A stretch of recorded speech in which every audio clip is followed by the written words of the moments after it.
जय श्री राम। बहुत स्वागत आपका आपके अपने बेहद खास कार्यक्रम में। मैं हूं आपके साथ आपका अपना आचार्य राज मिश्रा। तो मेरे वृश्चिक राशि के प्यारे जातक जातिका आपके इंतजार को खत्म करते हैं और बताते हैं कि 2025 में क्या क्या आपके साथ होने वाला है, क्या है आपके लिए खास। और बहुत सारे सपने मुझे पता है कि आप देख रहे हैं और वो सपने पूरे होंगे या नहीं होंगे, ये सारे विषय पर जानकारी देते हैं। लेकिन एक बात मैं जरूर कहना चाहूँगा, 2025 की जो शुरुआत हो रही है उसके अंतर्गत आपकी बहुत इंपॉर्टेंट जो इच्छा है वो पूरी होती नजर आ रही। बिकॉज शुरुआत में ही जो राशि स्वामी हैं वो भाग्य स्थान पर जाकर के गोचर करेंगे और जो कर्म क्षेत्र के स्वामी हैं सूर्य, वो आपके सेकंड हाउस में आकर गोचर करेंगे। तो मेरे दृष्टि से फाइनेंशियल प्रॉब्लम या प्रोफेशनल लाइफ से रिलेटेड प्रॉब्लम ये जरूर सॉल्व होने जा रहा है। और स्टार्टिंग में ही कुछ रिलेटेड टू मैरिड लाइफ जो प्रॉब्लम है ये सॉल्व होने जा रही है। खैर, इस पर एक बार विस्तार से चर्चा करेंगे। लेकिन आपको एक बात बताता हूं, यदि आप राम कथा, श्री शिव महापुराण की कथा या श्रीमद् भागवत कथा कराना चाहते हैं या कराना चाहती हैं, देश में या विदेश में कहीं भी संगीत में कराना चाहते हैं और आपको लगता है कि वो कथा मेरे द्वारा हो, तो आप प्लीज़ उसके लिए मुझे कॉल कर सकते हैं, करवा सकते हैं। रात को 9 बजे, दोपहर को 12 बजे आपके साथ लाइव जुड़ता हूँ, बिल्कुल फ्री होता है। उसमें आप फ्री में जुड़ करके मेरे साथ बात कर सकते हैं। पहले और बाद में अगर बात करना चाहेंगे तो आपको कॉल अपॉइंटमेंट लेना पड़ेगा। आप जानते हैं समय इंपॉर्टेंट है और प्रतिदिन बहुत सारे टीवी चैनल्स के कार्यक्रम्स होते हैं, तो आप समय लेकर के बात करेंगे तो डिटेल में आपसे चर्चा हो पाएगी। चलिए अब बताते हैं थोड़ा सा वृश्चिक राशि को लेकर के। वृश्चिक राशि एक जल तत्व राशि है, मंगल की प्रधान राशि है, मंगल राशि स्वामी है इसके। वृश्चिक राशि कालपुरुष के अष्टम अंक की राशि है। जल तत्व राशि होने के कारण अगर देखा जाए तो जनरली वृश्चिक राशि के जातक जातिका को सबसे अधिक इमोशनल देखा गया है। साथ में अगर मैं कहूं, क्योंकि वृश्चिक ही वो राशि है जहां पर चंद्रमा आकर के नीचस्थ हो जाते हैं। अच्छा, अगर हम वृश्चिक राशि को लेकर के बात करें तो क्योंकि विशाखा नक्षत्र जिसके स्वामी बृहस्पति हैं, शनि अनुराधा नक्षत्र वृश्चिक राशि का है, और बुध जो कि ज्येष्ठा नक्षत्र के स्वामी हैं। तो शनि बुध, बृहस्पति शनि और बुध, ये 3 नक्षत्र स्वामी आपके होते हैं और राशि स्वामी आप जानते हैं मंगल होते हैं। अब हुआ क्या कि एक तो अगर देवता की बात की जाए, वायु है, इंद्र, अग्नि है, इस प्रकार के जो देवता हैं वो डिफरेंट आपके नक्षत्रों के हैं। 3 ग्रह के कारण और उसके साथ चंद्रमा इस राशि में नीचस्थ होने के कारण अगर मैं एंजाइटी की बात करूं, अगर मैं फोबिया की बात करूं, अगर मैं डिस्ट्रैक्शन की बात करूं, अगर मैं डिप्रेशन की बात करूं, ये सबसे अधिक मैंने वृश्चिक राशि के अंतर्गत देखा है। मैंने इस चीज को रिसर्च में पाया है, क्योंकि वृश्चिक राशि के जो जातक जातिका हैं वो जनरली दिल से किसी के प्रति अटैच होते हैं या होती हैं। कोई भी थोड़ी सी प्रेम से अगर बात करता है या करती है ना, तो ऐसी परिस्थिति में आप लोग उनकी तरफ आकर्षित हो जाते हैं, हो जाती हैं, या पूरा भरोसा उन पर कर लेते हैं। और अगर मैं भरोसे में सबसे ज्यादा धोखा खाता हुआ व्यक्ति कहूं या खाती हुई व्यक्ति कहूं तो मैंने वृश्चिक राशि को उसमें पाया है। चाहे मैं उसमें प्रोफेशनल लाइफ की बात करूं और चाहे मैं उसमें पर्सनल लाइफ की बात करूं, चाहे मैं उसमें एक बच्चे की बात करूं जो अपने दोस्तों के साथ खेलता है या खेलती है और उस पर भरोसा करता है और वो शायद उसकी बारी नहीं आने देते हैं, कुछ चालाकी कर जाते हैं। और चाहे मैं किसी कंपनी की सीईओ की बात करूं या किसी कंपनी में काम करने वाले व्यक्ति की बात करूं या मैं किसी की भी बात करूं, तो मैं नीचे से लेकर के ऊपर तक इस परिस्थिति को पूरी तरह से देख पाता हूं। अब मैं बात करता हूं कि इस नक्षत्र कैसे ये राशि तैयार होती है, क्या क्या कंडीशन है। विशाखा नक्षत्र का 1 चरण, अनुराधा के 4 चरण, ज्येष्ठा के 4 चरण मिलाकर के वृश्चिक राशि होती है। अगर देखा जाए एक राशि में ये बहुत प्रश्न आता है कि भाई एक ही राशि में, मतलब एक ही राशि में पैदा हुए अलग अलग लोगों के जीवन में अलग अलग प्रकार की घटनाएं घटित होती हैं।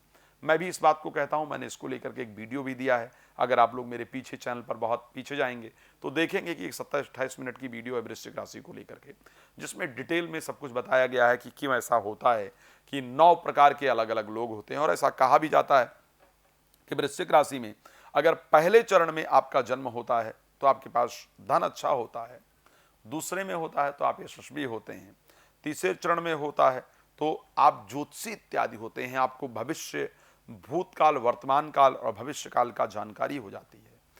चौथे चरण में होता है तो महांतिक यानी दूसरों की मदद करने वाले होते हैं।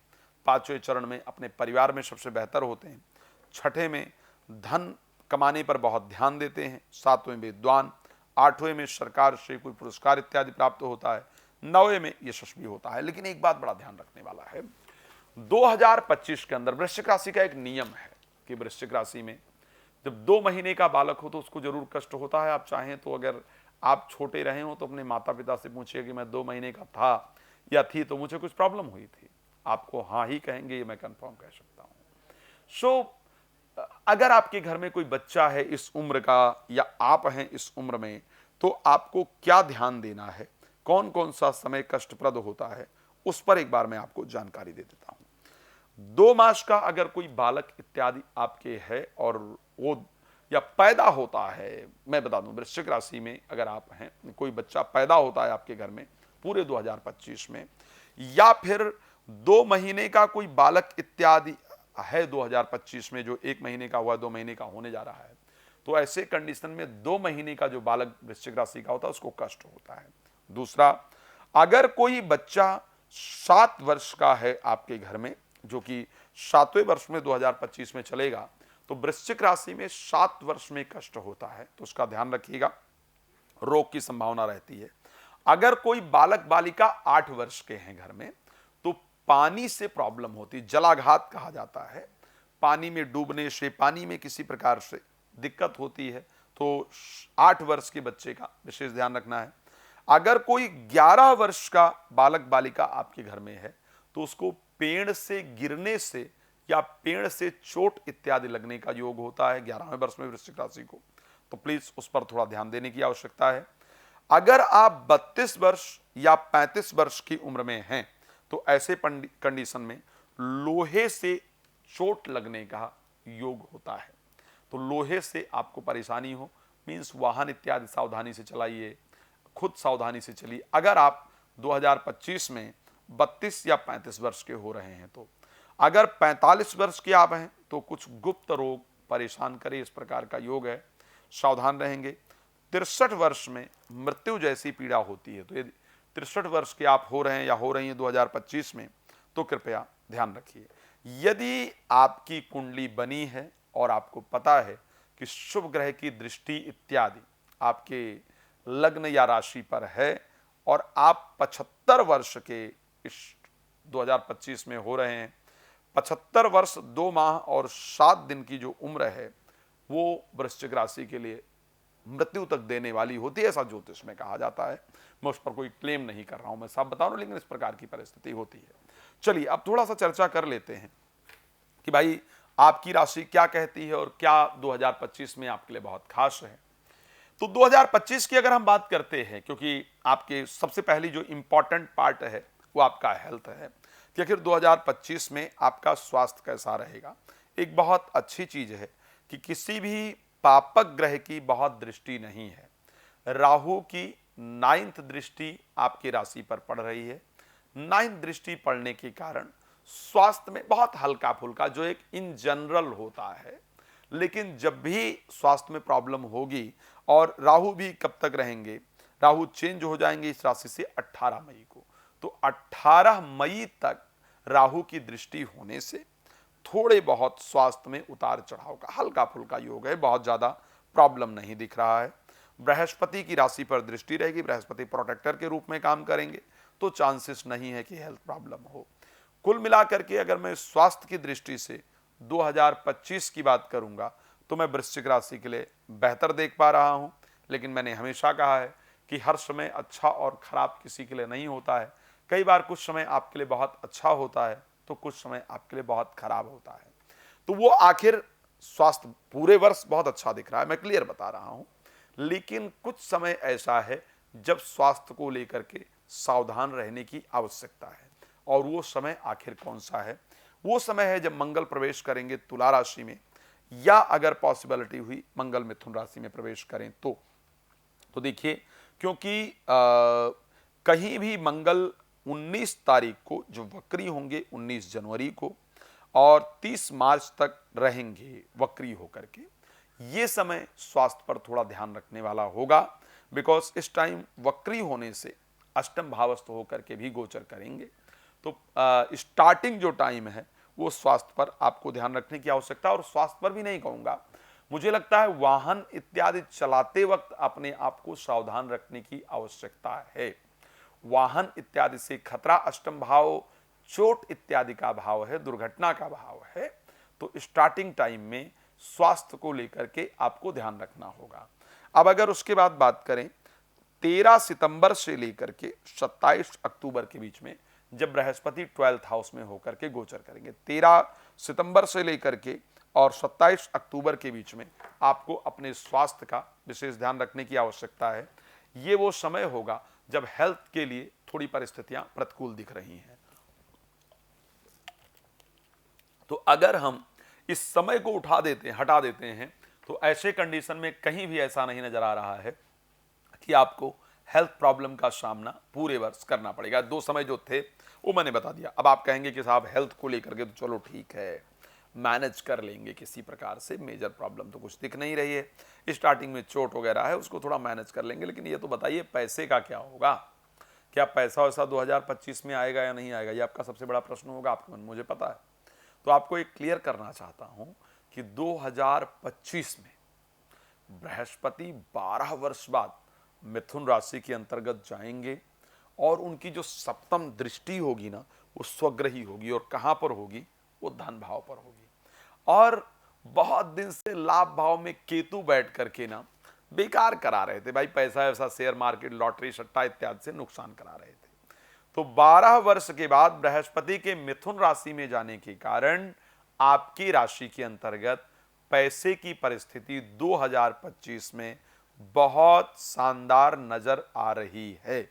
तो 2024 की अपेक्षा 2025 में आपकी जो फाइनेंशियल कंडीशन है, जो आर्थिक परिस्थिति है, वो बहुत बेहतरीन होती हुई दिख रही है। तो सबसे पहले तो अगर मैंने बात किया हेल्थ को लेकर के, दूसरी मैंने बात की वेल्थ को लेकर के। ये दोनों परिस्थिति मुझे अच्छी नजर आ रही हैं, ठीक ठाक नजर आ रही हैं। कब कब है जब वेल्थ के नुकसान होने का योग है? जब पैसा कमाने का कोई मौका भी आएगा तो सावधान रहना पड़ेगा, अन्यथा इस टाइम पर किए गए प्रयास हमको असफलता दे सकते हैं, इस प्रकार की कंडीशन है। तो जब बुध राशि चेंज करेंगे और तुला राशि में जाएंगे, और वो समय मुझे लगता है 2 अक्टूबर 2025 से लेकर के और 23 अक्टूबर 2025, इस समय पर बुध का जो परिवर्तन होगा वो जाएगा तुला राशि में। इस टाइम फाइनेंशियल लॉस का बहुत बड़ा योग है। इस टाइम पर कोई बहुत बड़ा ऑफर भी आता है, बहुत अच्छा दिख रहा है, लुभावना दिख रहा है, तो भी साहब बहुत सोच समझ करके और विचार करके इन्वेस्ट कीजिएगा ताकि आपको नुकसान ना हो। अगर उसके साथ बात की जाए मिथुन राशि के अंतर्गत, जब 6 जून 2025 से और 22 जून 2025 के बीच में जब मिथुन राशि में बुध जाएंगे, ये समय खैर स्वग्रही होंगे लेकिन फाइनेंशियल लॉस का है। तो इस समय भी प्लीज़ 2025 में ध्यान रखिएगा कि आपकी कहीं भी बड़े इन्वेस्टमेंट इत्यादि को लेकर के आप सावधान रहें, आपका नुकसान नहीं होना चाहिए। तो ये 2-3 समय है जब मुझे फाइनेंशियल लॉस का योग दिख रहा है। अन्यथा मैं 2024 की अपेक्षा 2025 में आपको नई चीज़ों पर इन्वेस्ट करते हुए देख रहा हूँ। मैं बड़ा क्लियर कह रहा हूँ कि 2025 में आप बहुत सारे नए चीज़ों पर पैसा लगाने वाले हैं या लगाने वाली हैं और वहाँ से आपको आर्थिक लाभ दिख रहा है। तो 2025 आपके फाइनेंशियल कंडीशन को लेकर अच्छा होगा। वीडियो शेयर करके रख लीजिएगा, आपके लिए फायदेमंद रहेगा। अब अगर हम बात करें कि चलो पैसे की बात हो गई साहब, एक बड़ा इंपॉर्टेंट पार्ट होता है जीवन के अंतर्गत प्रेम संबंध, संतान और एजुकेशन। ये बच्चे सोच रहे होंगे बड़े सारे बैठे कि हमारे लिए हमारा नंबर कब आएगा, हमारे लिए कुछ कब बताएंगे। तो अगर मैं 2025 में एजुकेशन को लेकर के बात करूं ना, तो मैं एजुकेशन के पॉइंट ऑफ व्यू से 2025 में कुछ समय बहुत अच्छा कह सकता हूं। लाइक अगर एजुकेशन के लिए बात की जाए, एक तो राहु चेंज हो जाएंगे, राहु चेंज होंगे 18 मई को। 18 जो एक भ्रम था मन के अंदर, जो एक अशांति रहती थी मन के अंदर, जो एक डिस्ट्रैक्शन रहता था, वो भ्रम, वो अशांति, वो डिस्ट्रैक्शन खत्म हो जाएगा। प्रेमी प्रेमिका के अंदर अगर किसी से आप प्रेम का इजहार भी करते थे या करती थी किसी को लाइक, तो वो एक जो भरोसा, एक जो ट्रस्ट बिल्डअप नहीं हो पा रहा था, वो ट्रस्ट जो बिल्डअप होने का काम है वो आपका हो जाएगा। प्रेम संबंध बनेगा, इसमें कोई दो राय नहीं है, राहु के परिवर्तित होते ही। तो एजुकेशन के लिए राहु के परिवर्तन होने से, प्रेम संबंध के लिए राहु के परिवर्तन होने से एक पॉजिटिव रिजल्ट दिख रहा है। लेकिन मैं इन सभी चीज़ों के लिए, चाहे मैं एजुकेशन के लिए बात करूं, चाहे मैं प्रेम संबंध के लिए बात करूं, और चाहे मैं संतान के लिए बात करूं, इन तीनों चीज़ों से रिलेटेड जो पॉजिटिव रिजल्ट है ना, वो आएगा जब बृहस्पति कर्क राशि में प्रवेश करेंगे, और वो वर्ष के बिल्कुल अंत में 18 अक्टूबर से लेकर के 13 नवंबर के बीच में ये तीनों चीज़ों को लेकर के आपको पॉजिटिव रिजल्ट मिलेगा। उससे पहले मुझे बहुत बेहतरीन रिजल्ट नज़र नहीं आ रहा है। खैर, इंडिविजुअल कुंडली बहुत उस पर अपना प्रभाव डालती है, उसके लिए एक बार हम लोग जरूर बात करने का प्रयास करेंगे। अच्छा, तो क्या 2025 में मैरिज हो जाएगी या मैरिज से रिलेटेड प्रॉब्लम सॉल्व होंगी? यस, मैं जरूर कह सकता हूं, बिकॉज बृहस्पति सेकंड हाउस में गोचर कर रहे हैं और फरवरी में जाकर के 3 फरवरी को मार्गी होंगे। तो 3 फरवरी से लेकर के और 14 मई के बीच में रिलेटेड टू मैरिज जो प्रॉब्लम है, चाहे वो विवाह होने को लेकर के दिक्कत है और चाहे मैरिड लाइफ में प्रॉब्लम चल रही है, उसको सॉल्व करने की बात है, तो इन दोनों चीज़ों से रिलेटेड आपकी प्रॉब्लम सॉल्व होती नजर आ रही है। क्या 2025 में कोई प्रॉपर्टी वगैरह लेने का योग दिख रहा है, जहां पर कोई प्रॉपर्टी इत्यादि की प्राप्ति हो जाए?